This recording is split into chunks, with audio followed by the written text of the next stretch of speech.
We are entering into chapter 3, and in order to understand chapter 3, we have to read even chapter 4 to get the balanced understanding of what Paul is trying to expose, what is trying in his heart. और अध्याय 3 में जैसे हम प्रवेश कर रहे हैं पहले कुरिन्थियों की किताब में, अध्याय 3 को समझने के लिए हमें अध्याय 4 को समझना बहुत जरूरी है, अध्याय 4 को पढ़ना बहुत जरूरी है, क्योंकि जब तक हम दोनों अध्याय नहीं पढ़ेंगे, अध्याय 3 और अध्याय 4, तब तक हम लोग संतुलन रूप से समझ नहीं पाएंगे कि प्रेरित पौलुस हमसे क्या कह रहा है या हमें क्या सिखा रहा है. We see that Paul has identified a problem in Corinthian church. In fact, he is aware of many other problems in the Corinthian church, and this is the reason why he's writing a letter to them. और यहाँ पे हम देखते हैं कि पौलुस ने, प्रेरित पौलुस ने समझा है, जांचा है कि एक समस्या है कुरिन्थियों की कलीसिया में, और असल में कई समस्याओं को प्रेरित पौलुस समझे है, और वो समस्या के कारण अभी ये चिट्ठी, ये पत्र पहले कुरिन्थियों की कलीसिया को प्रेरित पौलुस लिख रहे हैं. Out of all the list of the problems which in Corinthian church was prevailing, first he thought of touching the issue regarding what happened in the division, what happened in Corinthian church regarding the division and the contention that happened there. और इतने सारे समस्या जो कुरिन्थियों की कलीसिया में था, जो प्रेरित पौलुस ने जांचा, जो प्रेरित पौलुस ने समझा, लेकिन सबसे पहले जो समस्या का हल या जो समस्या को बारे में वो बताता है, वो है समस्या विभाजन का, वो है समस्या फूट का, कि कुरिन्थियों की कलीसिया में क्यों फूट है, क्यों विभाजन है. And then he goes on to expose out the various other lists of problems in Corinthian church was prevailing. So I was trying to understand why he touched. Yeah. और उसके बाद प्रेरित पौलुस बाकी सारे समस्याओं की ओर जाता है. वो विभाजन, फूट के बारे में बताने के बाद वो बाकी सारी समस्याओं का हल के बारे में बताने लगता है. मैं मनन कर रहा था कि क्यों प्रेरित पौलुस ने सबसे पहले विभाजन या फूट का समस्या का समाधान ढूंढा या उसके बारे में जिक्र किया. Because there are many more serious problems which was prevailing in the church, but first thing which he felt like mentioning and to begin with correction was related to the contentions and the division that happened there. क्योंकि वहां पे सचमुच बहुत सारी और समस्याएं थी, और जो बाकी की समस्या थी वो सचमुच बहुत गहरी और बहुत बड़ी थी, लेकिन सबसे पहली बात, जो सबसे पहली समस्या जिसके बारे में प्रेरित पौलुस कहता है या उसके समाधान ढूंढता है, उसका समाधान बताता है, वो है विभाजन, वो है कलीसिया में फूट. So since we know that it is the Holy Spirit who is the author of the Bible, and he is the one who has induced Paul to write this letter, so I'm sure in the spirit of the Paul, Holy Spirit very, very wisely, chronologically, step by step, gave direction to write in the supreme wisdom of God. और हम जानते हैं कि प्रेरित पौलुस ने ये पत्र जो है पवित्र आत्मा के प्रेरणा के द्वारा लिखा था. तो जैसे पवित्र आत्मा प्रेरित पौलुस को, जो सर्वशक्तिमान, सर्वज्ञानी, जो सबसे बेहतर बुद्धि है, उसके द्वारा बता रहा था और प्रेरित पौलुस लिख रहा था, पवित्र आत्मा ने सबसे पहला समस्या जो प्रेरित पौलुस को कहा लिखने के लिए या जिसके बारे में जिक्र किया, वो है फूट, विभाजन. And therefore I believe that when we get into the understanding with Paul, when we get into the minds of the Paul, we will be able to understand what the burden of the Spirit is and how the Lord is, wisely resolving the problems of Corinthian church by, that wisdom is what I am trying to arrive at.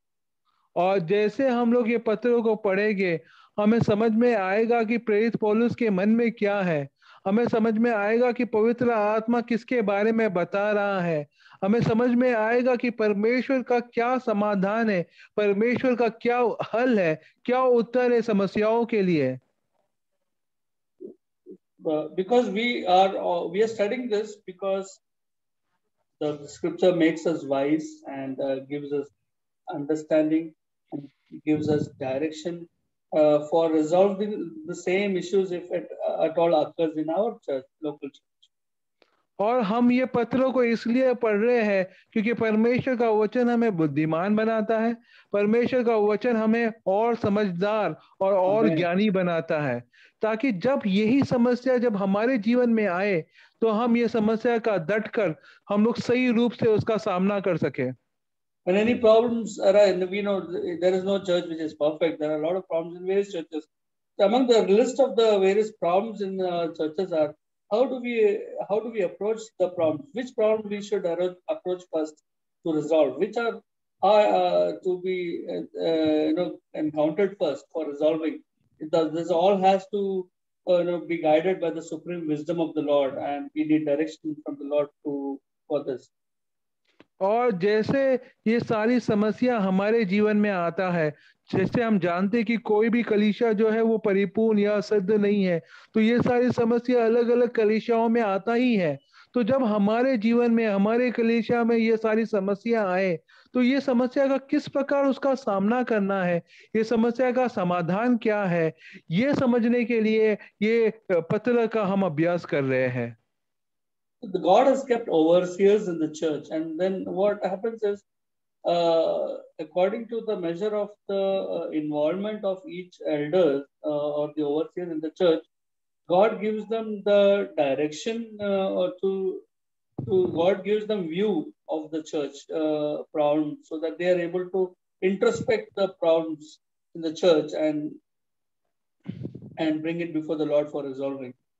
और परमेश्वर ने कलीसिया में प्राचीन लोगों को रखा हुआ है, परमेश्वर ने कलीसिया में ओवरसीयर को रखा हुआ है, और जैसे ये प्राचीन लोग ओवरसीयर लोग कलीसिया की सारी चीजों में, कलीसिया की सारी बातों में अपने आप को एक करते हैं, वैसे ही परमेश्वर उन्हें बुद्धि देता है, परमेश्वर उन्हें प्रकाशित करता है अलग अलग समस्याओं के बारे में और उसके समाधान के बारे में। Paul, though he left from there, I mean, Paul got news since he was not part of the church there. Paul, somebody had to give the news to Paul so that Paul would understand the situation of the church.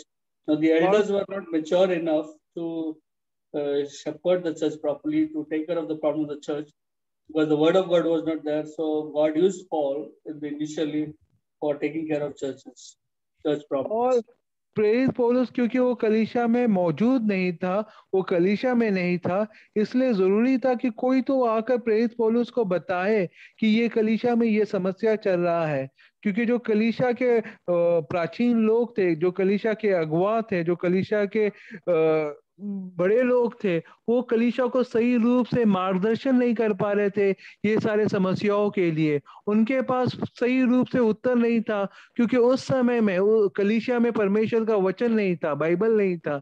इस कारण उन्हें वो लोग परमेश्वर के लोगों को सही रूप से मार्गदर्शन नहीं दे पा रहे थे एक चरवाहा के रूप में कि ये सारी समस्याओं का हल क्या है। Just because we get to hear a problem is there, immediately we cannot just confer in flesh and blood and take action to resolve it. We have to understand the depth and the gravity of the problem and what would be the root cause of the problem, and analyze the condition of the spiritual state of the church, and by the Holy Spirit, wait on the Lord and get wisdom, and then we apply the wisdom to resolve the church issue. और जब भी हम कोई समस्याओं का सामना करते हैं, जब भी हमारे जीवन में कोई समस्या आता है, ऐसा नहीं है कि हम शरीर में वो समस्या को समझ के उसका परिणाम या उसका हल ढूंढते हैं। हमें समस्या को समझना है, परमेश्वर की आत्मा में वो समस्या को हमें जांचना है और उसका सही हल परमेश्वर की आत्मा में जो परमेश्वर हमें देता है वो हल को लेके आना है। अपने शरीर में, अपने सामर्थ्य में, अपने बुद्धि में कार्य करने के बजाय वो समस्या को परमेश्वर के सामने लाकर परमेश्वर के द्वारा और उसके आत्मा के द्वारा उसका समाधान ढूंढना है। Now if I ask you, the little divisions which was happening there in the church, was that more serious, or the sexual immorality which we know, which is not even present in the world? Such a sin was happening in Corinthian church, which was more serious, which should be अगर the मैं belt आप for. अगर मैं आपसे पूछूं कि कौन सा पाप ज्यादा बड़ा है, कुरिन्थियों के कलीसिया में फूट था, कुरिन्थियों के कलीसिया में विभाजन था, लेकिन वो समस्या ज्यादा बड़ा है या व्यभिचार, सबसे गंदा प्रकार का व्यभिचार जो संसार में भी नहीं होता, उस प्रकार का व्यभिचार वो कुरिन्थियों के कलीसिया में था, मौजूद था। और अगर मैं आपसे पूछूं कि कौन सा पाप बड़ा है, Definitely we will say the adultery, the sin of adultery, what was happening was हाँ the हाँ, आप major, तो which is no doubt. हमेशा, हाँ आप तो यही कहोगे कि जो व्यभिचार का पाप है वो बहुत बड़ा है। But we must understand, Paul did not try to deal that first. Paul deals that later on, but first he deals with the main problem, which is the division, which he felt it is more serious. He deals that first. लेकिन हमें कुरिन्थियों की कलीसिया से सीखना है। प्रेरित पौलुस ने वो व्यभिचार का समस्या को पहला सामना नहीं किया, उसने पहला सामना किया फूट विभाजन का समस्या को। This was the problem of the division was not an individual problem, but it was a very, very serious subtle problem which could cause a cancer spreading fast rate to destroy the church. और Unlike the individual problem of the adultery, which was there by only one person in that church. और फूट का समस्या, विभाजन का समस्या, ये कोई व्यक्तिगत समस्या नहीं था, लेकिन ये संपूर्ण कलीसिया का समस्या था। वो कलीसिया में एक कैंसर के समान पूरी तरह से फैल जाता और पूरा का पूरा कलीसिया को नष्ट कर देता। इसीलिए फूट का जो समस्या था, विभाजन का जो समस्या था, जो सबके लिए सामान्य था, वो पूरे झुंड के लिए था, उसका सामना करना ज्यादा जरूरी था। उसके अलावा कि व्यभिचार जो एक व्यक्तिगत समस्या है, उसके बारे में समाधान ढूंढे। You also need to know that when it came to with regards to the matter of the adultery, how it mentions that it is if 5 verse 1. Can we read 5 verse 1? और जब हम देखते हैं कि व्यभिचार के बारे में वहां पे लिखा हुआ है, तो व्यभिचार के बारे में कैसे लिखा है, हम लोग अध्याय 1 कुरिन्थियों अध्याय 5 वचन 1 पढ़ेंगे। It is reported commonly. यहाँ तक सुनने में आता है। It सुनने में आता है. It is like, it is not an established fact for Paul till now. It is like news which is as a rumor which is being spread. It is like a hot news which is being spread. It's like a viral news spread. It is actually a report that he is hearing about somebody in the church. और यहाँ तक सुनने में आता है, तो ये खबर ऐसा सुनने में आया है, ये अभी हकीकत इसका साबित नहीं हुआ है, ये एक ब्यौरा है जो प्रेरित पौलुस ले रहा है। यहाँ पे ये सारी बातें उन्हें दूसरे लोगों के द्वारा उनको सुनने में आया है। अभी इसमें क्या सच्चाई है और कितनी सच्चाई है वो पता नहीं, लेकिन ये सारी बातें फैल रही है, ये सारी बातें सुनने में आ रही है। But when it regards to division, what is it mentioned there? लेकिन जब verse 11, वचन 11 को हम पढ़ेंगे, जब विभाजन के बारे में बताया गया, जब विभाजन के बारे में बताया जाता तो कैसे प्रेरित पौलुस कहता है, क्योंकि हे मेरे भाइयों, खलोइयों के घराने के लोगों ने मुझे तुम्हारे विषय में बताया है कि तुम में झगड़े हो रहे हैं। verse 11. But in verse 11 it says 1 chapter 1 verse 11. कि तुम में झगड़े हो रहे हैं। For it has been declared. It has been declared. While in 5 verse 1 it says it is reported. So there's a difference between these two words. It has been declared and it has been reported. What is the difference between the two? और वचन 11 में यहाँ पे लिखा गया है, ऐसा बताया गया है या ऐसा घोषित किया गया है। और घोषित किया गया है। So there's a declaration.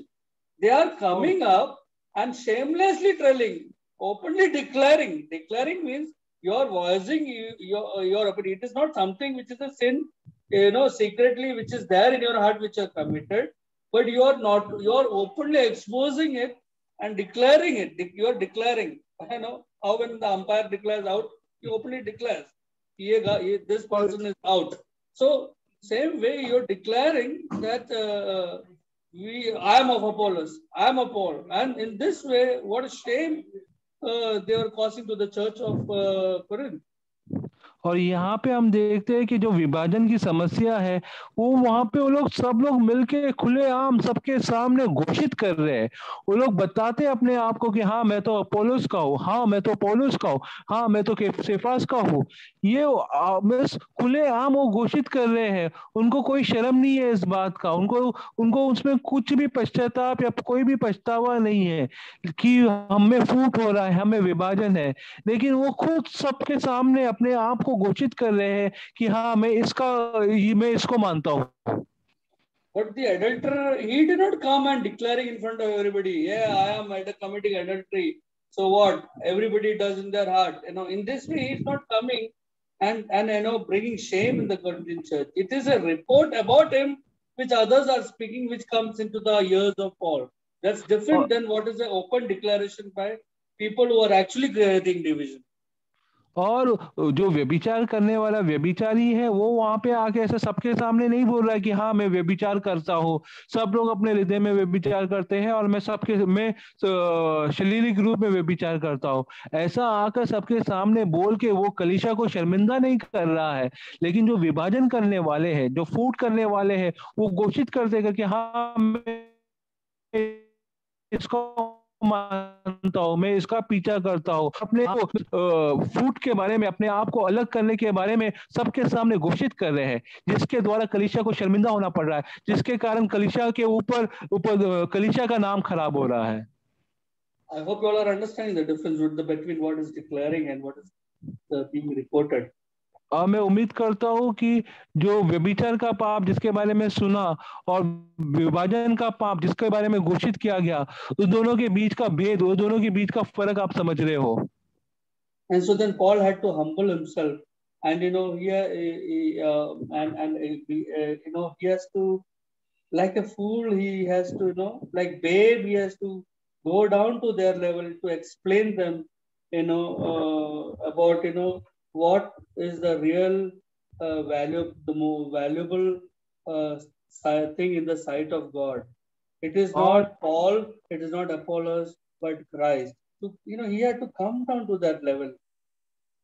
और प्रेरित पौलुस को अपने आप को नम्र करने पड़ा, प्रेरित पौलुस को अपने आप को नीचे लेके आना पड़ा कि उनको वो समझा पाए कि लोगों के नजर में परमेश्वर के सामने सबसे महत्वपूर्ण क्या है। परमेश्वर के नजर में सबसे महत्वपूर्ण पौलुस, अपोलोस, सेफास ये लोग नहीं है। परमेश्वर के नजर में सबसे महत्वपूर्ण मसीह है और मसीह का सुसमाचार, मसीह का क्रूस का कार्य, ये सबसे महत्वपूर्ण है।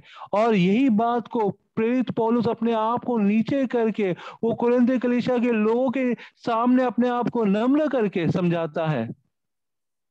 So he begins to say that so we know that this in the first chapter he is introducing the message of the reminding them that it is the cross of Jesus Christ which I have determined to preach among you. And the basic thing which I shared with you all, and in this way bringing them back to Christ. और अध्याय 1 में प्रेरित पौलुस कह देता है कि मसीह है जिसके बारे में मैं तुम्हें प्रचार कर रहा हूँ, मसीह का क्रूस का कार्य जिसका संदेश लेके मैं तुम्हारे पास आया था। वो पहले ही स्पष्ट कर देता है कि मसीह और उसका क्रूस का कार्य यही है मेरा संदेश, यही है जो मैं तुम्हारे पास लेकर आया था। And then he begins to, in chapter 3, then he begins to explain to them what his role was and what was the role of Apollos, what was the role of other apostles, what are we. That is the definition which he is basically trying to give in chapter 3 and 4. और अध्याय 3 और अध्याय 4 में अभी पौलुस आगे बढ़कर समझाता है कुरिन्थियों की कलीसिया को कि उसका भाग क्या है, वो क्या किरदार निभा रहा है, और उसके बाकी सारे संत जो है, अपोलोस जो है, सेफास जो है, उनका क्या किरदार है, वो क्या काम कर रहे हैं। ये अभी आगे अध्याय 3 और अध्याय 4 में प्रेरित पौलुस समझाता है। To explain to this the outline, I will let you go to read some verses by which you all will understand what I'm trying to tell, what Paul is trying to do. See, in verse 5, chapter 3, verse 5. और कुछ वचन हम पढ़ेंगे ताकि आपको समझ में आए कि मैं आपको क्या समझा रहा हूँ। अध्याय 5 का वचन 3 को पढ़ेंगे। 3 का 5 ना? 3 का 5, ओके, सॉरी। अपोलोस क्या है और पौलुस क्या है? केवल सेवक जिनके द्वारा तुमने विश्वास किया। See, he's saying, what is this going on in your church? I'm of Apollos, I'm of Paulus. I mean, what is Apollos? What is Paulus? He is trying to open their eyes to understand, boss, you do not look at men. I mean, do not try to glory among men. Forget about men. Men are nothing. What are we? We are nothing. We are just stewards. No, he's trying to explain to them, how he wants them, to understand how you all should consider us, which is very evident in chapter 4, verse 1. और यहाँ पे पौलुस बता रहा है कि भाइयों, तुम्हारे बीच में ये क्या समस्या है? ये तुम क्या अपने आप को बोलते हो कि मैं पौलुस का, अपोलोस का हूं, मैं सेफास का हूं? हम सब लोग कौन हैं? हम सब लोग सिर्फ परमेश्वर के सेवक हैं। हम सब लोग से वो है जो मसीह का क्रूस का समाचार तुम्हारे पास लेकर आया है। हमारा और कोई महत्व नहीं, हमारा और कोई स्थान नहीं इसमें।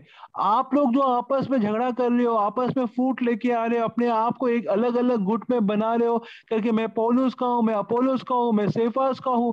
हम सब असल में परमेश्वर के सेवक हैं, जो परमेश्वर मसीह के क्रूस का संदेश लेकर तुम्हारे पास आए हैं, और कुछ नहीं।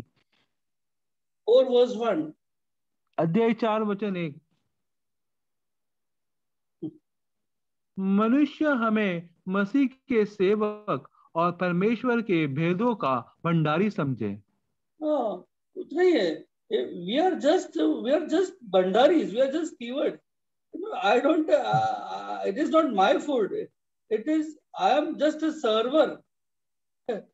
और मैं तो सिर्फ सेवक हूँ, मैं तो सिर्फ भंडारी हूँ। उससे ज्यादा मेरा और कोई किरदार नहीं, इससे ज्यादा मेरा और कोई काम नहीं। Our duty is to give you what has been supplied to us, to give to you. और हमारा काम तो सिर्फ वो है कि हम आपको देते हैं जो परमेश्वर ने हमें दिया है। हम परमेश्वर से प्राप्त करके आपको देते हैं। And then in verse 10, 4 verse 10, what are we? और वचन 10, अध्याय 4 का वचन 10 पढ़ेंगे। हम मसीह के लिए मूर्ख हैं। Exactly. So see this. So what is Apollos? What is Paul? We are fools for God's sake. Like पौलुस कौन है? अपोलोस कौन है? हम तो परमेश्वर के लिए मूर्ख हैं। हम निर्बल हैं परंतु तुम बलवान हो, तुम आदर पाते हो परंतु हम निरादर होते हैं। Exactly. So to bring the message to you, we suffer. We have to be tortured. We have to cross so many states and countries to reach you. In the midst of that, we are troubled. We don't get food sometimes. We don't have good health sometimes. We don't have money sometimes. We don't have sometimes clothes to wear properly. But we take all this labor to just to reach you and give you that food which God has given us to give to you, and you become rich. But look at us, we are like a fool, toiling. और प्रेरित पौलुस कह रहा है कि ये संदेश जो इतने दूर से, इतने देश को पार करके जो हम तुम्हारे पास लेकर आते हैं, इतना सतावना हमें उसका सामना करना पड़ता है। कितने दिन हमको भूखे रहना पड़ता है, कितना सफर करना पड़ता है हमें, और कितने सारे तकलीफ, कितने सारे उपद्रव, कितने सारे परेशानी, कितने सारे सतावना से गुजरने के बाद हम ये संदेश तुम्हारे पास लेकर आते हैं। तुम ये संदेश प्राप्त होकर अमीर और ज्यादा बलवान हो जाते हो, और बहुत ज्यादा बुद्धिमान हो जाते हो, लेकिन हम जो है वो तो मूर्ख बनते जा रहे हैं। ये संदेश जो परमेश्वर ने भोजन हमको दिया है, ये भोजन तुमको परोसने के द्वारा। What is Apollos and Paul, and what is Peter to you? What is Apollos to you? What is Paulus to you? We are nothing. और Verse पौलुस chapter कौन है? 3, verse अपोलोस 23. कौन है? Yeah, verse 22 and 23. Sorry, 21 and 22. Yeah. पतरस कौन है? ये कोई नहीं। वचन 22 और 3 verse 21 and 22. 3 verse 21 पढ़ेंगे and 22. सर 22।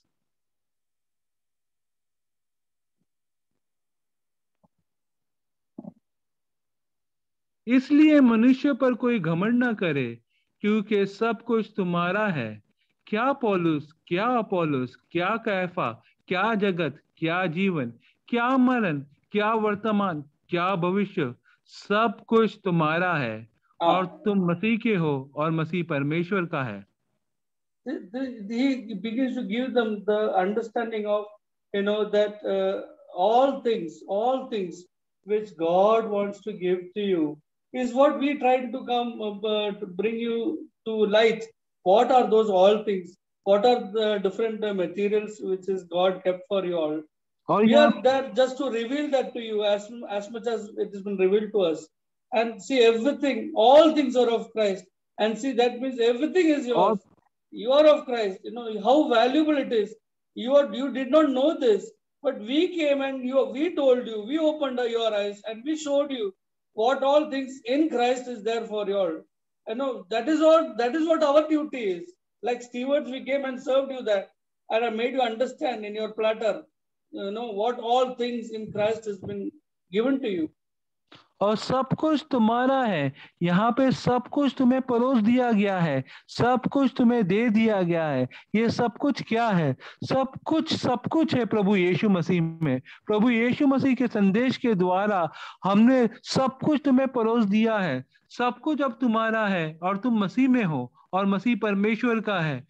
हम बस यहाँ पे पौलुस क्या करता है, पौलुस क्या करता है, पतरस क्या करता है? हम सिर्फ सेवक है, हम सिर्फ सेवा करते हैं, हम सिर्फ परोसते हैं, और सब कुछ जो परमेश्वर ने हमें दिया है वो हम तुम्हें देते हैं।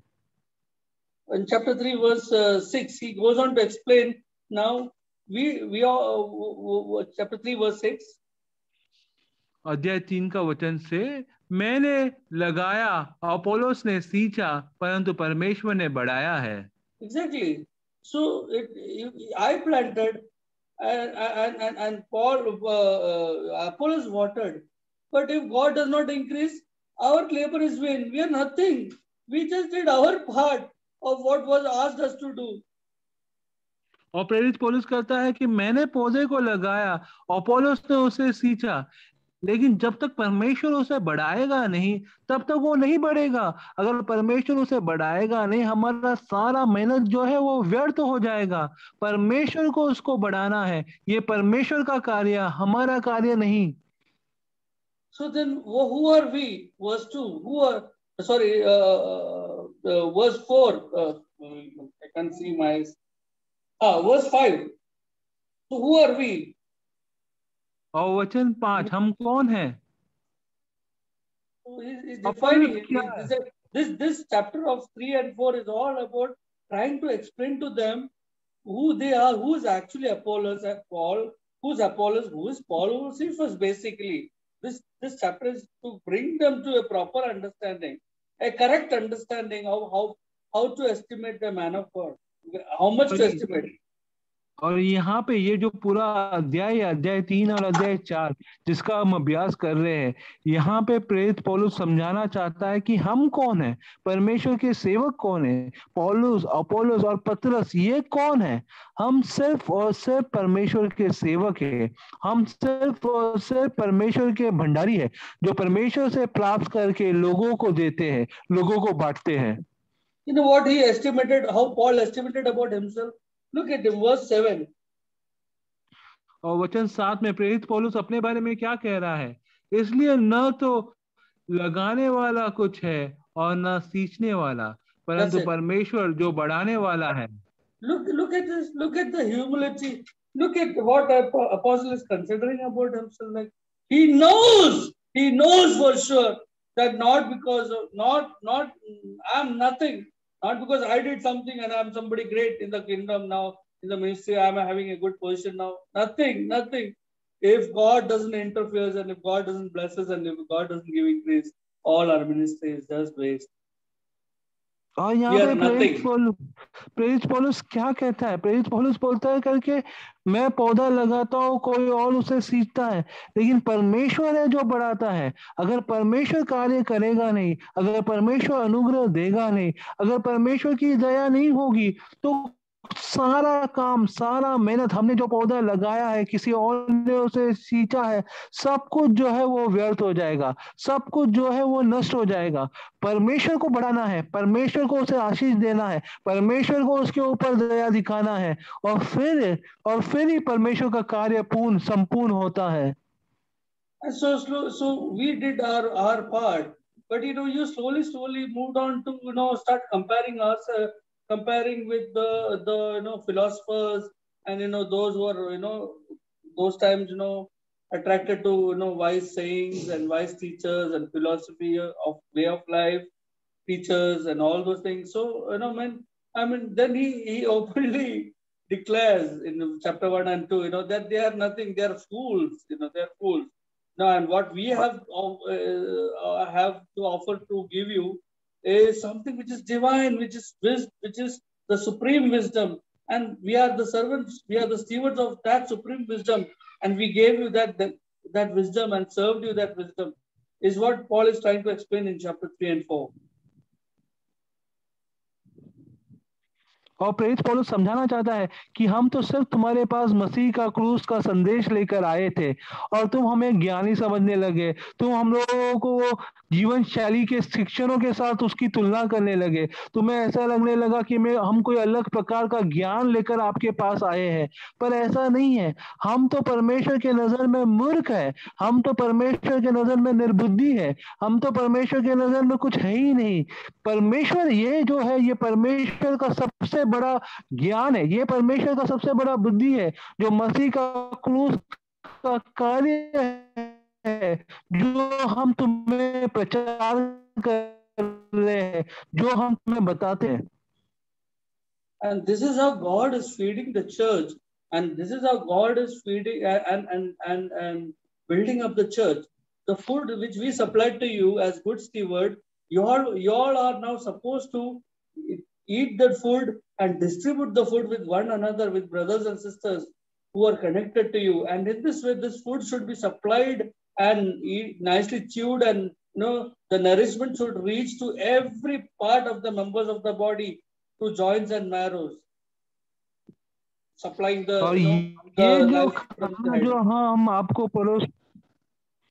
ये जो खाना जो हम आपको परोसते हैं एक सेवक के रूप में, एक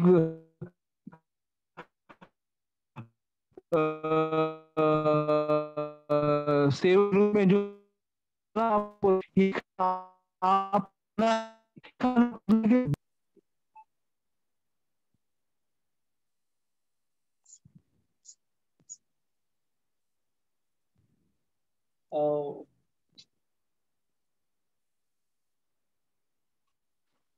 voice is cut. Sanju, you are there, na? Yeah, I am very much there, brother. Yeah. Some lagging happened, maybe from my side, I don't know. Okay, I think from my side also, I don't know. Anyway, so then we see that after clarifying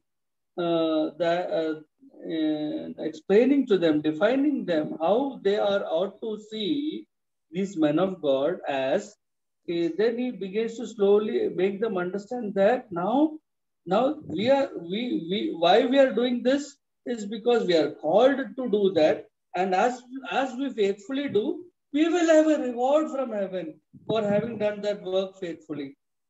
और प्रेरित पौलुस समझाता है कि ये कार्य जो हम कर रहे हैं, असल में ये कार्य के लिए हमें बुलाया गया है। और ये कार्य जो हम कर रहे हैं, जिसके लिए हमें बुलाया गया है, जब हम ये कार्य को अच्छी तरह से करते हैं, तब हमें उसका पुरस्कार मिलता है स्वर्ग में। प्रेरित पौलुस समझाना चाहता है कि हम कौन है। हम सिर्फ सेवक है, जिसे बुलाया गया है ये सुसमाचार, ये संदेश देने के लिए। और क्योंकि हमें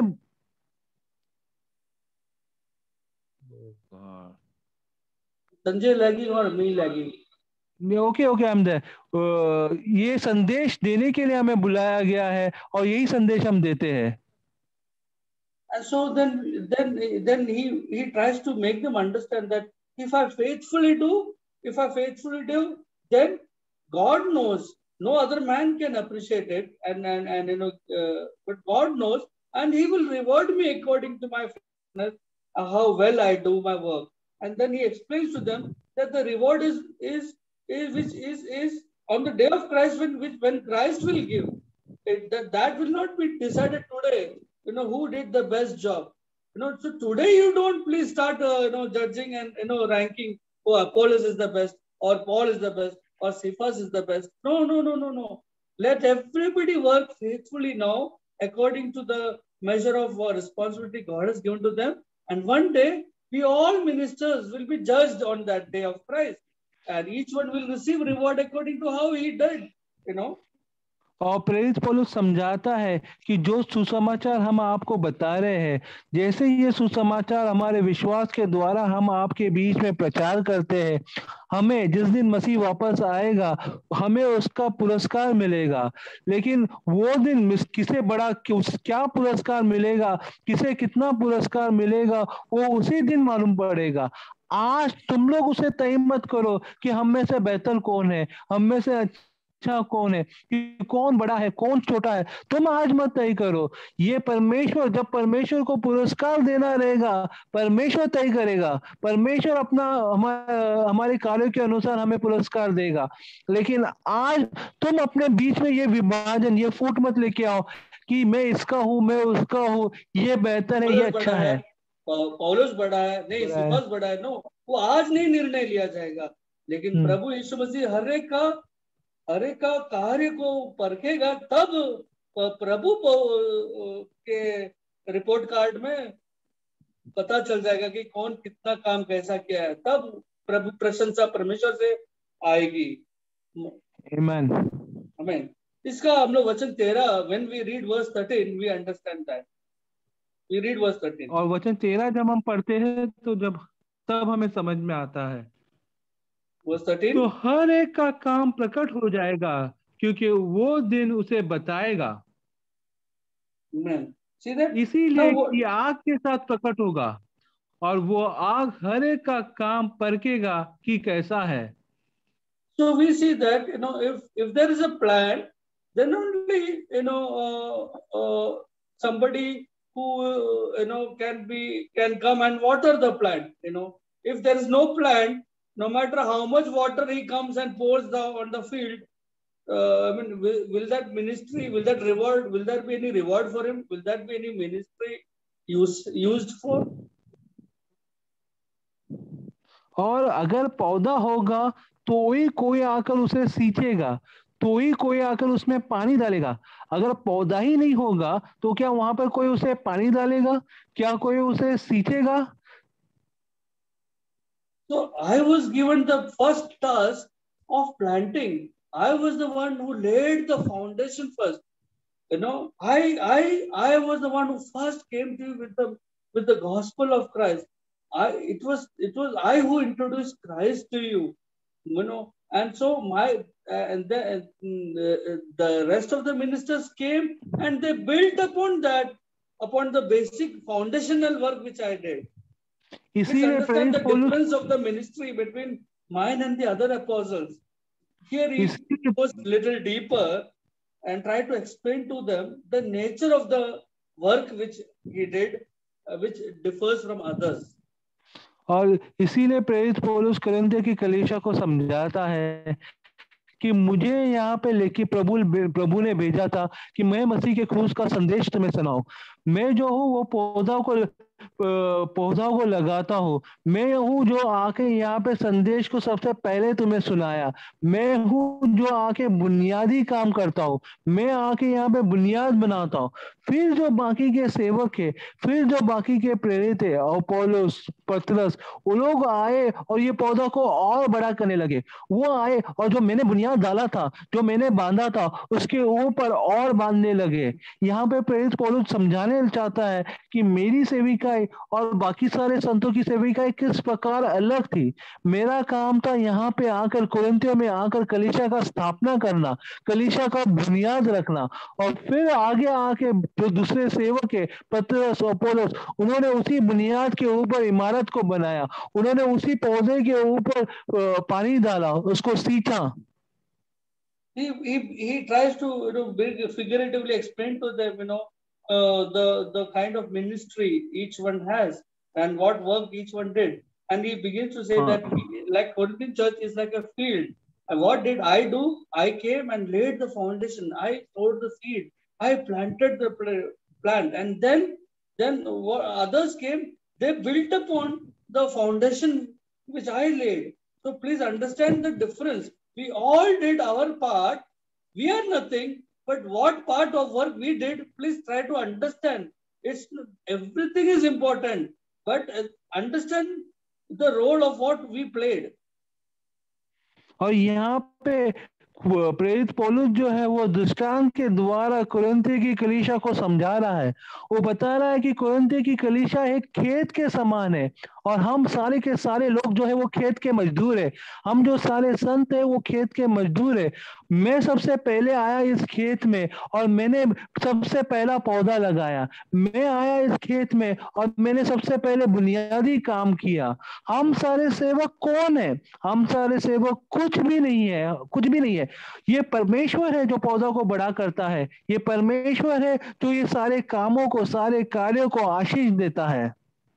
Then he tries to draw analogy of the Corinthian church with respect to a building. He says that I came and built the foundation of the building. I dug and I created the cornerstone, and I which is Christ Himself. It is the foundation which is Christ Himself. I was the one who planted there.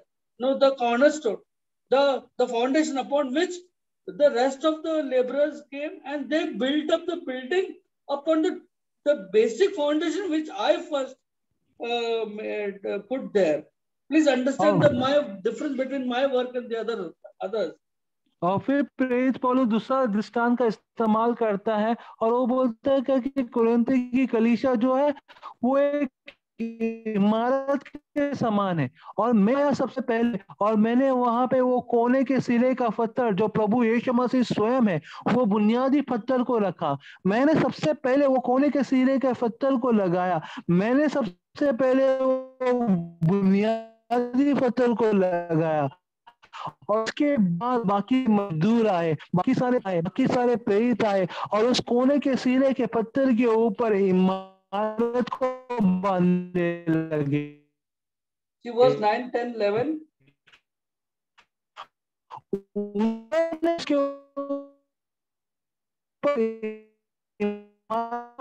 मेरा काम था बुनियादी और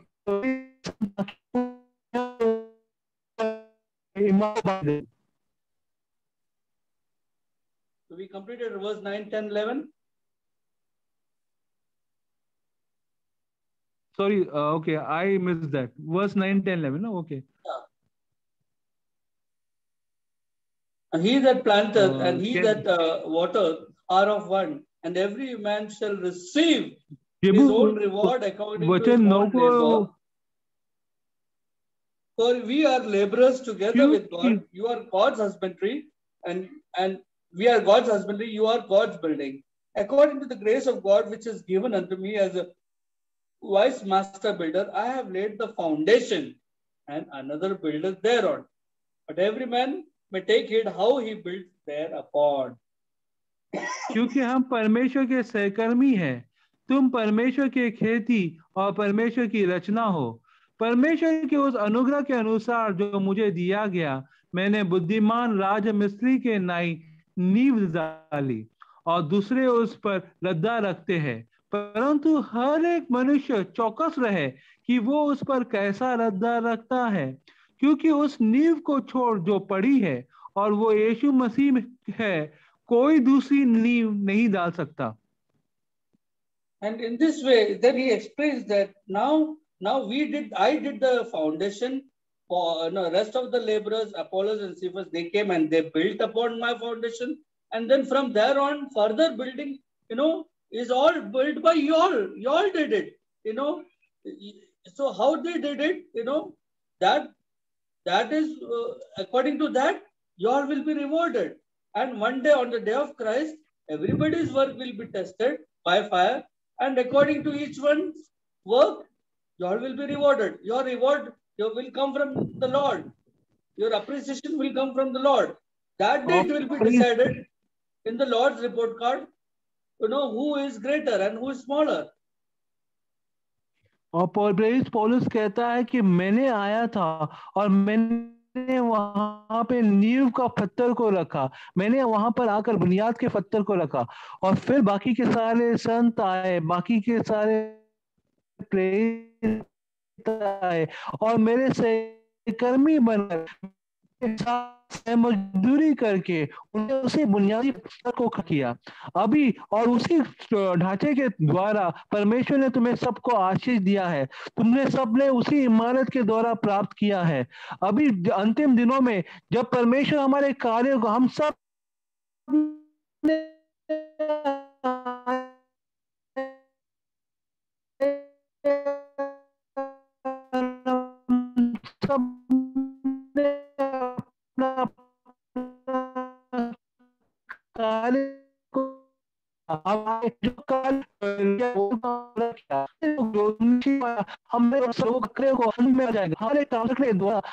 मिलेगा। Then Paul explains to them that now there should not be therefore any division, because we all are laborers and we all have only one focus, one aim, and that is to be built up into a house of God. That is to build up the habitation for God, or that is to build up the building of God, which is church. So there should not be any division. Please understand your position, your role. Please understand our role as ministers, as stewards. And he gives them, he opens up their view. He gives them the vision and understanding of what church is all about.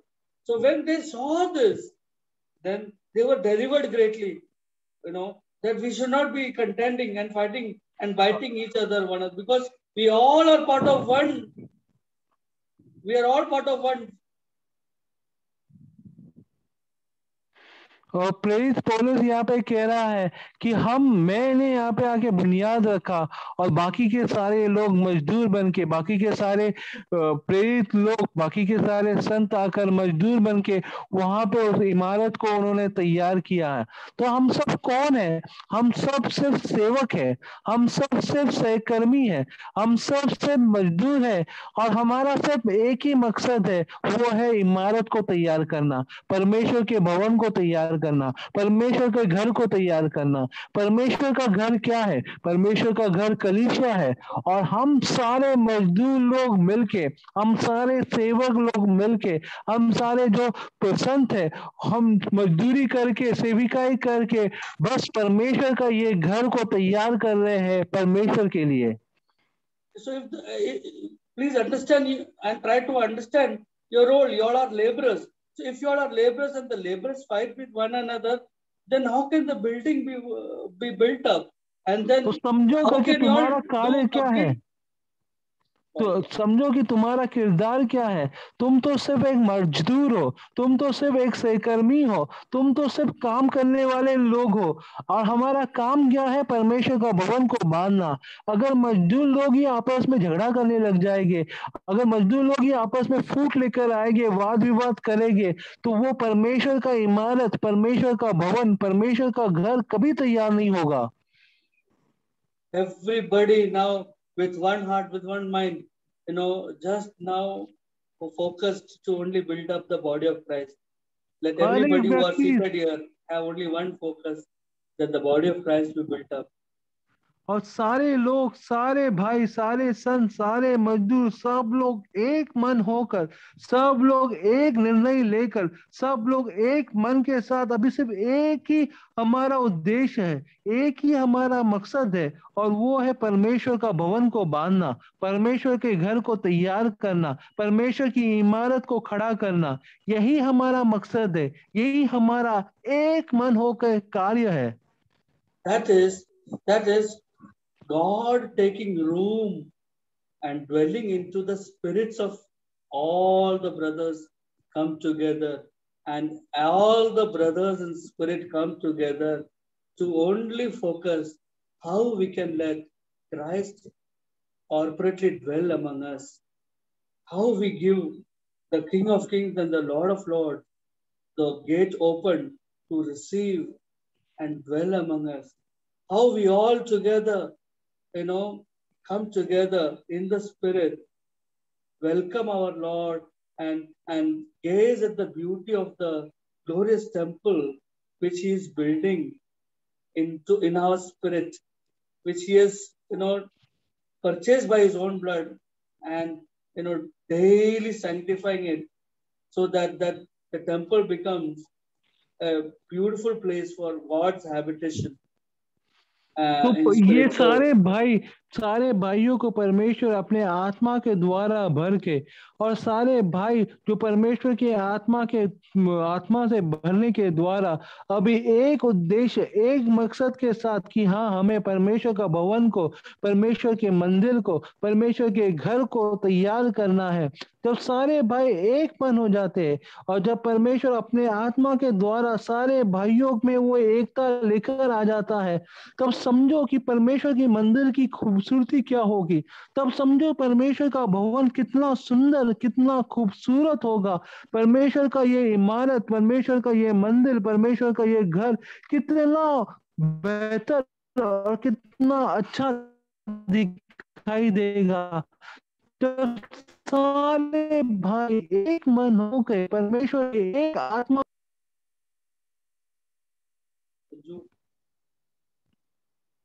Yeah, I'm done, bro. okay. So in this way, God is gaining people who are not provoked by the outward nature of the old man's flesh, but people moved by the wisdom of God, caring only for the spirits of all the brethren. And in this way, they have given they become fools for Christ. This is the wisdom of God. That they will they will be ready to suffer. If I do not like certain flesh of certain brother, I will deny myself, and I will overlook that and ignore the flesh of the brother and love that brother because of the Christ in the spirit of that brother. And in this way, will be all the laborers working for only one focus, to let Christ be only magnified, to not see the flesh of the brothers, only see the Christ in the brothers. And in this way, not defiling my heart or defiling myself, not bringing any kind of division in this matter of God's building up work. और हम सब जो हमारा पुराना आदम का स्वभाव है, जो हमारा पुराना स्वभाव है, उसे छोड़ के परमेश्वर के आत्मा के द्वारा वो नया व्यक्ति बनते जाते हैं। तो उसमें हम क्या करते हैं, हम सारे के सारे परमेश्वर की आत्मा में एक दूसरे के साथ प्यार करते हैं। हम सारे एक मन होकर सब कुछ, सारे लोगों के अंदर वो एक मन होता है। अगर हमारे शरीर में कोई भाई अगर हमें पसंद नहीं है, हमारे शरीर में अगर हम किसी भाई से घृणा करते हैं या किसी भाई को पसंद नहीं करते, वो शरीर को मार कर, वो शरीर का वो पुराना स्वभाव को, वो आदम का स्वभाव को मारकर हम वो भाई से परमेश्वर की आत्मा में प्यार करते हैं। वो नया स्वभाव, वो नया व्यक्ति जो परमेश्वर हमें बना रहा है, जो परमेश्वर के आत्मा के द्वारा हमारे अंदर उत्पन्न हो रहा है, वो व्यक्ति जो है, वो व्यक्ति एक मन के साथ सारे लोगों के साथ, सब लोग, सारे भाई, सारे बहन के सारे कमजोरियों को न देखते हुए वो प्यार करता है। That is why Paul preached the gospel of the cross. That is why Paul preached the gospel of love of God, that it और is through loving mutually only we can dwell together in oneness, in unity. और इसी कारण प्रेरित पौलुस ने जो है प्रभु यीशु मसीह का क्रूस का समाचार वहां पे प्रचार किया। इसी कारण प्रेरित पौलुस ने वहां पे परमेश्वर का प्यार का समाचार प्रचार किया। ये सिर्फ परमेश्वर के आत्मा के द्वारा और परमेश्वर के कार्य के द्वारा हो सकता है कि हम सारे भाई, हम सारे अपने अपने भेदभाव को छोड़ के, अपने अपने कमजोरियों को छोड़ के, एक दूसरे के अंदर कमजोरियों को न देखते हुए हम सारे के सारे भाई एकजुट होकर एक मन के साथ मिलकर साथ में एकता में रहे। Therefore, in the light of this revelation of the knowledge of the word opened up today, I want to fold my hands and say sorry to any brother or sister if I have grieved you or hurt by because of my any behavior or my words or my old man flesh or weakness or anything.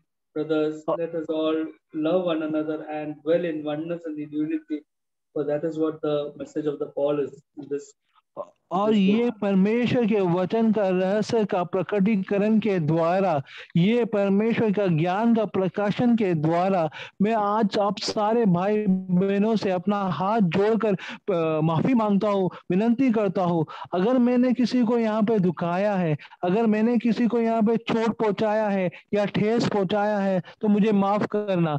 हम सारे के सारे लोग परमेश्वर के प्यार में भर के, हम सारे के सारे लोग परमेश्वर के आत्मा के द्वारा हम सब एक होकर एकता में, परमेश्वर की एकता में, परमेश्वर के आत्मा के द्वारा एक दूसरे से प्यार करें और एक दूसरे के साथ रहें। You know, right now also when I am leading in the brothers in preaching and sharing the truth of this Bible study, what is the use of all this sharing? And if I don't have love of Christ, if I don't have love for you all, and my reward in heaven will all, everything will be burnt away, will be lost. All what I did in the past, preaching and teaching and serving, everything will be wasted off because everybody's work will be tested by the love of Christ, whether it was done out of love of Christ or not. और मैं जैसे आप लोगों को प्रचार में यहाँ पे मार्गदर्शन कर रहा हूँ, आपकी नियुक्ति कर रहा हूँ, आपके आगे जा रहा हूँ, मैं आप सबको कहना चाहता हूँ, अगर मेरे अंदर मसीह का प्यार नहीं होगा, अगर हमारे अंदर मसीह का प्यार नहीं होगा, ये सारा हमारा जितना भी काम है, हमारा जितना भी कार्य है, हमारा जितना भी सेविकाई है, हमारी जितनी भी मजदूरी है, यहाँ का सारा ये खाली मसीह के का ये मजदूरी मैंने मसीह के प्यार या प्रेरित होकर, मसीह प्यार से उत्साहित होकर मैं, अगर मसीह के प्यार के द्वारा अगर मैंने ये कार्य नहीं किया,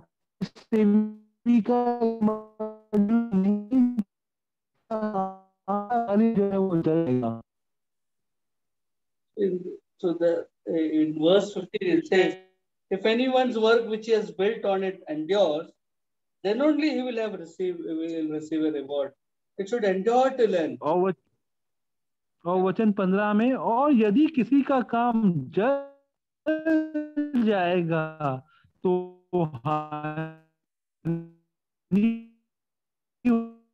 उठाएगा, पर वो बच जाइए। हमारा जो कार्य है वो अंत तक बना रहना चाहिए, वो परमेश्वर के अग्नि में जल नहीं जाना चाहिए, लेकिन अंत तक बना रहना चाहिए।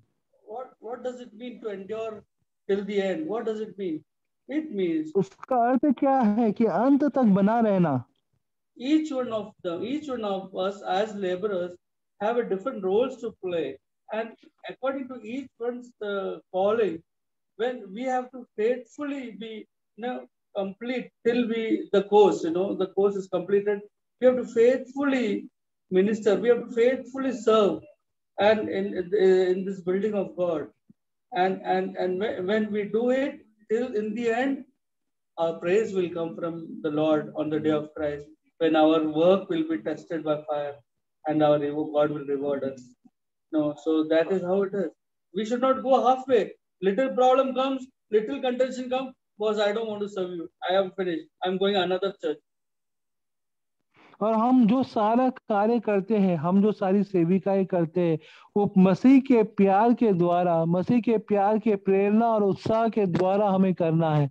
ऐसा नहीं हो कि थोड़ा सा समस्या आए, थोड़ा सा तकलीफ आ जाए, हम बोलेगा कि नहीं मैं और मसीह का कार्य नहीं करूंगा, मैं और कोई सेविकाई का काम नहीं करूंगा, मैं कोई और कलीसिया में चला जाऊंगा।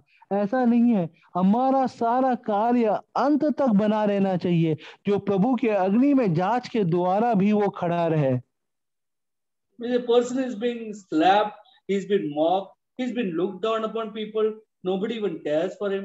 But when he is faithfully doing his work, even maybe it may be a small, a part of the role in the kingdom, maybe God has assigned, people may consider he's a fool. But in the sight of God, that is the wisdom. That is the wisdom. Being faithful in what God's calling is what we are all supposed to engage in. और लोग तो थप्पड़ मार रहे थे, लोग तो नीचा देख रहे थे, लोग तो मूर्ख समझ रहे थे, लोग तो निंदा कर रहे थे। और परमेश्वर ने लेकिन हमें जो कार्य दिया है, हम सबके पास अपना अपना किरदार है, हम सबके पास अपना अपना सेविका है, हम सारे लोग अपना अपना काम कर रहे हैं परमेश्वर के राज्य में, परमेश्वर के भवन बांधने में, परमेश्वर का घर को तैयार करने में। और हम ये कार्य करते समय हम अलग अलग यातनाओं के द्वारा गुजरेंगे, अलग अलग लोग हमें नीचा देखेंगे, हमें मूर्ख समझेंगे, और सचमुच हम परमेश्वर के लिए मूर्ख ही है। You understand, this is regarding the church of God, not any denomination, where people are only. ये परमेश्वर की कलीसिया के लिए है। हम कोई डिनोमिनेशन तैयार नहीं कर रहे या संसार की कलीसिया तैयार नहीं कर रहे, लेकिन परमेश्वर का कलीसिया, परमेश्वर का घर बांध रहे हैं। That is the place where our dear brothers in Recovery Church, they faltered. They went wrong away. We were their brothers, and if they had recognized the Christ and the body of Christ, they wouldn't have left us and gone away. So that is the saddest part. Now they have ended up becoming another denomination, which is called by the Recovery. और यही गलती recovery की कलीसिया में हो गई, जो वो रिकवरी के लोग हमें एक कलीसिया के रूप में ग्रहण नहीं कर पाए, स्वीकार नहीं कर पाए, वो हमें एक कलीसिया के रूप में अपना नहीं पाए, वो हमको छोड़ के चले गए। और अभी क्या हुआ, अभी वो भी खुद एक डिनोमिनेशन बन के रह गए हैं कि वे रिकवरी की कलीसिया है या रिकवरी का डिनोमिनेशन है। Here they were doing Apollos and Paul and Cephas. There they were doing Witnessly and Watchmanly and this and that and LSM. I mean, this is the basis of division of a church. I mean, they have grossly erred and they've gone away. Trying to be wise in this world, they become fools. और जैसे कोरिन्थी के कलीसिया में वहां के लोग Apollos, पौलुस और सेफास के कह रहे थे, वैसे ही ये लोग अपने आप को वॉचमैनली, विटनेसली और इसके बारे में कहने लगे, और इसी प्रकार वहां पे फूट आ गया और संसार में अभी वो गुम हो गए। We have to be careful. Let us not heap up any heroes of faith and be divided. We all need to be one in the spirit. Every brothers are laborers in Christ, and we value everybody's labor, and we need to love one another in spirit. और हमें सावधान रहना है, हम ऐसा ना हो कि हम कोई सेवक को या परमेश्वर के संत को अपना हीरो बना ले कि हाँ मैं इसका हूँ। ऐसा ना हो, हम सारे के सारे मसीह के हैं, हम सारे के सारे परमेश्वर के सेवक हैं, हम सारे के सारे जो परमेश्वर ने निर्धारित काम दिया है हमें, वो कार्य को पूरा कर रहे हैं, बस और कुछ नहीं। If we do not have this, if you are not one with this, what today I have shared with you, then what will happen is God will judge our hearts one day, brothers. Our heart, this is what we need to have. Our heart's appreciation and our value for all the brothers in Christ. Everybody is equal to us. Nobody is greater. Nobody is smaller. Everybody, we value them equal in Christ.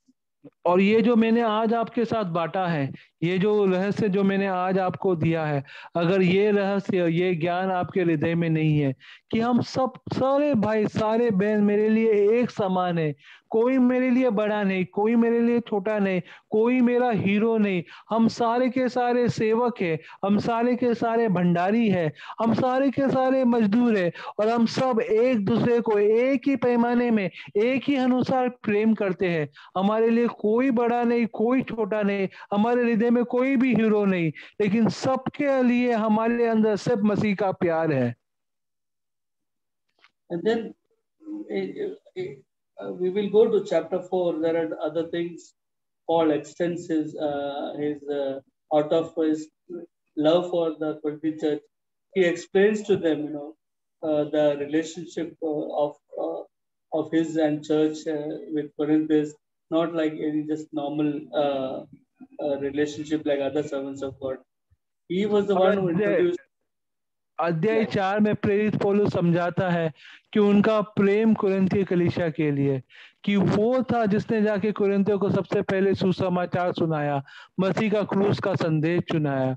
ये वो उनके लिए कोई एक सामान्य सा सेवक नहीं था, वो उनके लिए कुरिन्थियों के कलीसिया प्रेरित पौलुस के लिए कितना खास है, कितना विशेष है, वो बताता है अध्याय 4 में।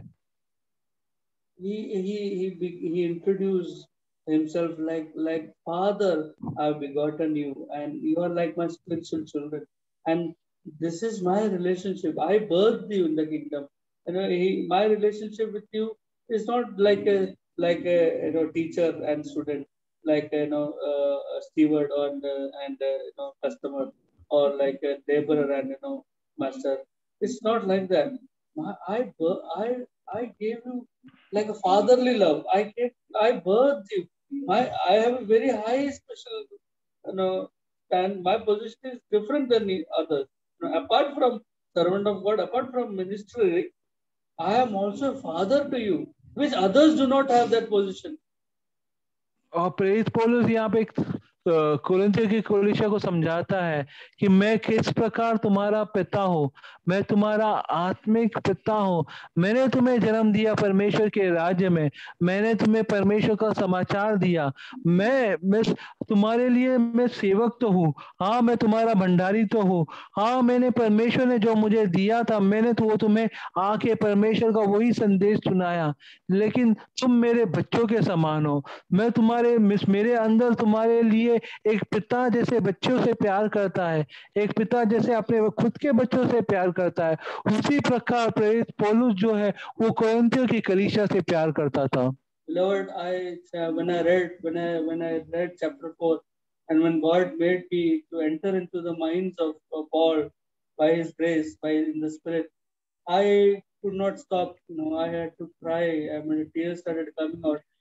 Paul goes to such a level when he was pained. He was pained.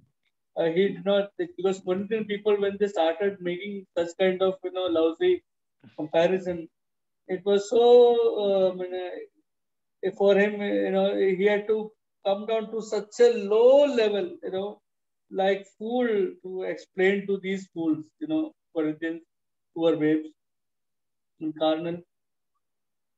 और जैसे मैं अध्याय 4 को पढ़ने लगा, जैसे मैं अध्याय 4 का अध्ययन करने लगा, जैसे मैं पौलुस का मन को समझने लगा, जैसे मैं पौलुस का प्यार को समझने लगा कुरिन्थियों के कलीसिया के लिए, मैं अपने आंसुओं को रोक नहीं पाया, मेरे आंखों से आंसू आपो आप आने लगे। वो प्यार की गहराई को समझते हुए आपो आप मैं समझने लगा कि किस यत्न के द्वारा, किस पीड़ा के द्वारा प्रेरित पौलुस गुजर रहा था, और कैसे उसने वो पत्रों को लिखा, कैसे प्रेरित पौलुस ने अपने आप को इतना नम्र बनाया, अपने आप को सचमुच एक अज्ञानी के रूप में लेकर आकर अपने आप को एक सामान्य मनुष्य बना के रूप में आके अपने आप को नीचे करके एक निर्बुद्धि के रूप में आकर वो प्रेरित कुरिन्थियों की कलीसिया को समझाता है, कुरिन्थियों की कलीसिया को वर्णन करता है अपना खुद का स्थान। Why I'm saying like a fool is because sometimes, foolish people, in order to open their eyes, in order to bring them senses, sometimes we have to act more foolish than their level. So that will make their eyes open up. और कभी कभी मूर्ख लोगों के साथ कार्य करते हुए, कभी कभी मूर्ख लोगों के साथ काम करते हुए हमें क्या करना पड़ता है? हमें अपने आप को उनसे भी ज्यादा मूर्ख बनाना पड़ता है। हमें अपने आप को उनसे भी ज्यादा नीचे जाना पड़ता है कि मैं तुमसे भी ज्यादा मूर्ख हूँ, मैं तुमसे भी ज्यादा निर्बुद्धि हूँ, ताकि वो लोग जो सचमुच मूर्ख है वो लोगों को समझ में आए, उनकी आंखों का अंधेरा, उनको समझ में आए कि वो सचमुच कैसे मूर्खता का कार्य कर रहे हैं। So I just want you all to understand this that we must enter into the minds of Paul and the Spirit and understand the burden of the Holy Spirit which God gave him to understand, and और मैं which सिर्फ God was चाहता हूँ killed in कि his mind. हम सब जो है वो प्रेरित पौलुस का मन को समझे। हम सब वो प्रेरित पौलुस ने किस प्रकार, किस बोझ के द्वारा ये पत्रों को लिखा कुरिन्थी की कलीसिया को, वो बोझ को, वो प्रेरित पौलुस के मन को हमें समझना है। And in this way we can understand the outline of chapter 3 and chapter 4. इस 4 I have not प्रकार हम gone. जो है अध्याय 3 और अध्याय 4 का रूपरेखा को समझ सकते हैं कि प्रेरित पौलुस क्या कह रहा है कुरिन्थियों के कलीसिया को। Though I have not gone deeper with 4, but with related to the subject of chapter 3, I touched 4. और मैंने अध्याय 4 को गहराई से नहीं बताया, लेकिन अध्याय 3 के लिए जितना 4 को बताना था, अध्याय 3 को समझने के लिए जितना अध्याय 4 को बताना था, मैंने उतना बताया है। Praise the Lord. I hope Prabhu you all की have स्तुति हो।